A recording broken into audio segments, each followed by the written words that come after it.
Anyway. So I think it's time to move on to the perpetrators of these tropes, which are the people in the industry. So games don't just pop into existence. They are made by people. Characters are written by people. Their quest lines and storylines are written by people, and they are the art is created and the rigging and the animation is done by people. So nothing happens in a video game unless it's specifically chosen. And I'm finding that out with slow painfulness, trying to work out some game mechanics of my own. I'm making headway, but it's like pulling teeth. So I know I have the tiniest little fraction of an idea of what it's like to slog away actually making a game. So the first thing that came up to me is the biggest thing is thinking about the people who are at the top of the games. Take Ubisoft, for example. With the Assassin's Creed games, there have been multiple games where people have been saying, we want a female protagonist.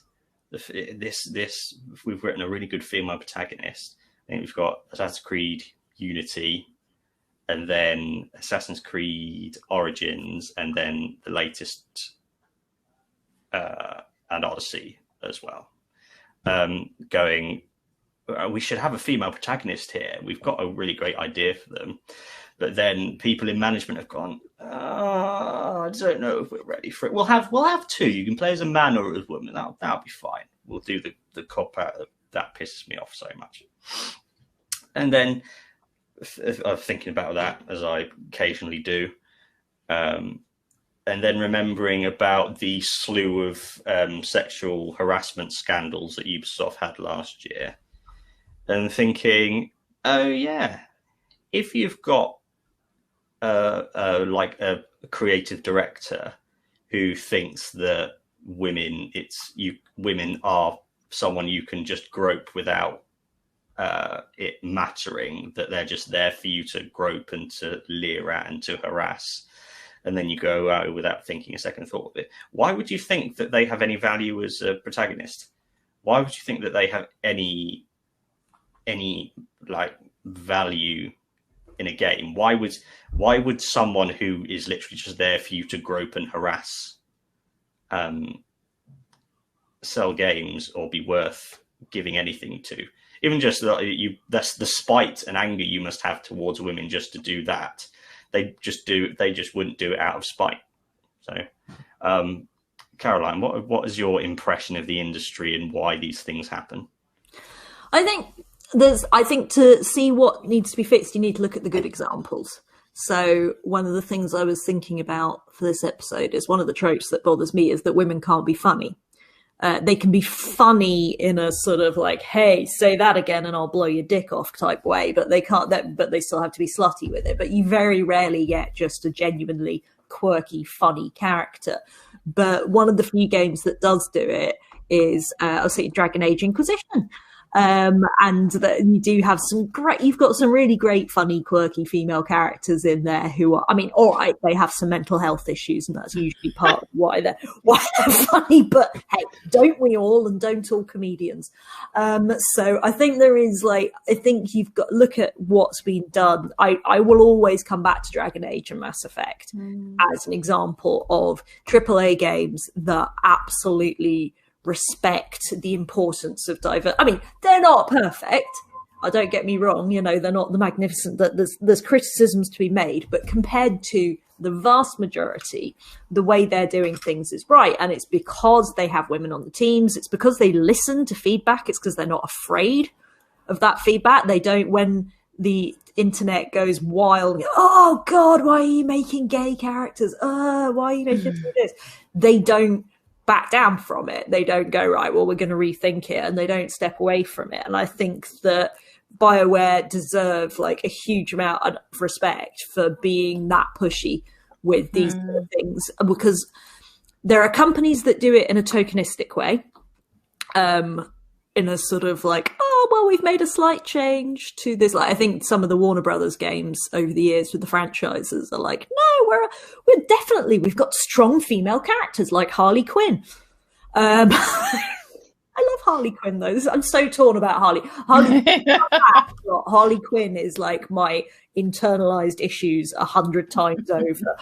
But I think that big companies, because it's easy for a small company, an indie gamer, to say, oh, we're making it. It's not easy, but that's their niche, is to do something. But for big companies to really stand up for diversity and really stand up for change and really stand up against those tropes is so much hard.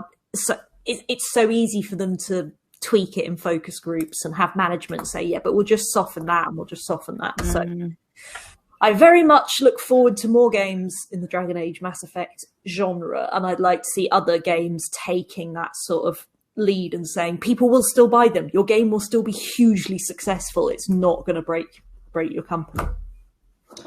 I heard profoundly good news shortly after. I didn't realise that this was happening.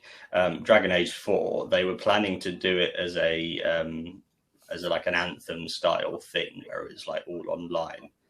But because Anthem was such a profound, catastrophic failure, they decided, no, actually, we'll go back to the model of Mass Effect and Dragon Age that is why people play the fucking games. And so if just thinking, imagine what it could have, it's just not worth thinking about. Jem, what's your impression of the industry and why this stuff happens?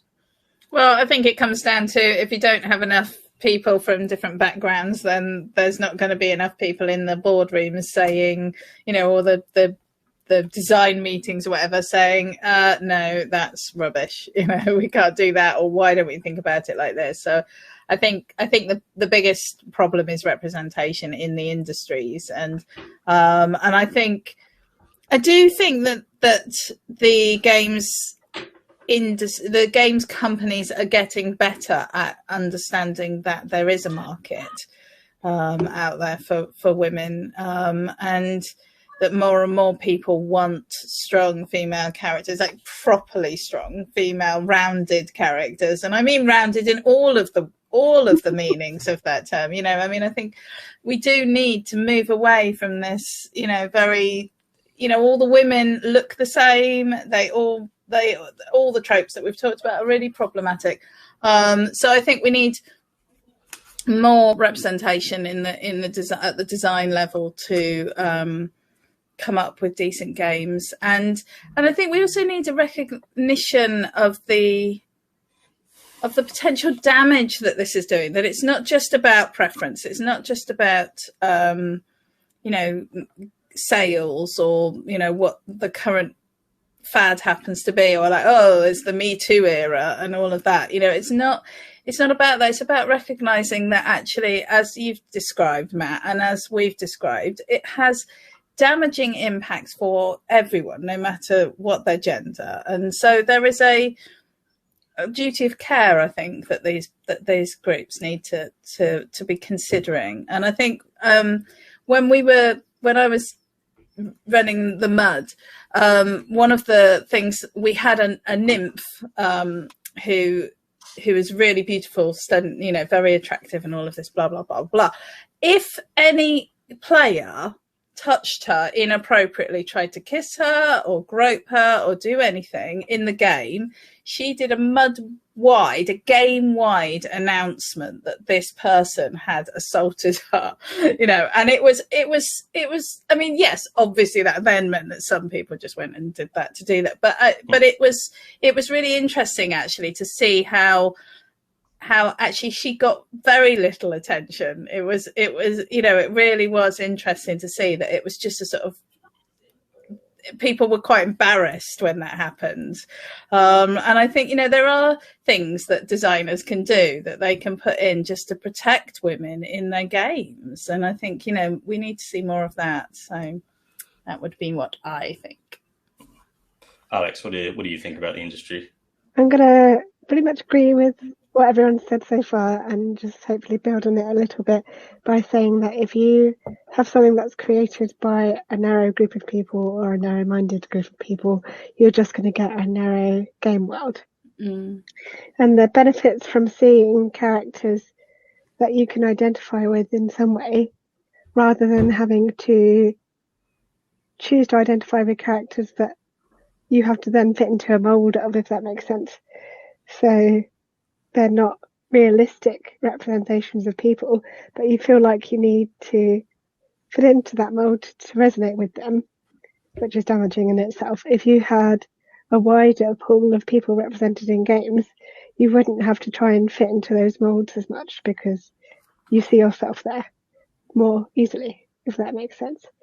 So yeah, diversity is king or queen, essentially. It's probably the better phrase. So yeah, I'll just leave it at that. I think I can't say any more than that. Cool. Right. Before we go to the wild card, is there any other business? Anything that hasn't been said?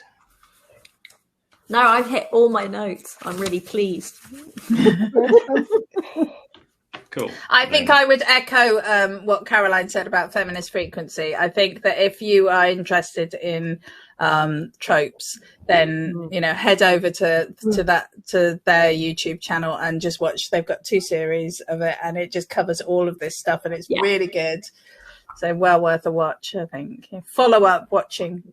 But come back here afterwards. Don't stay. You setting people homework, essentially. I am, yeah. Next week I will be checking.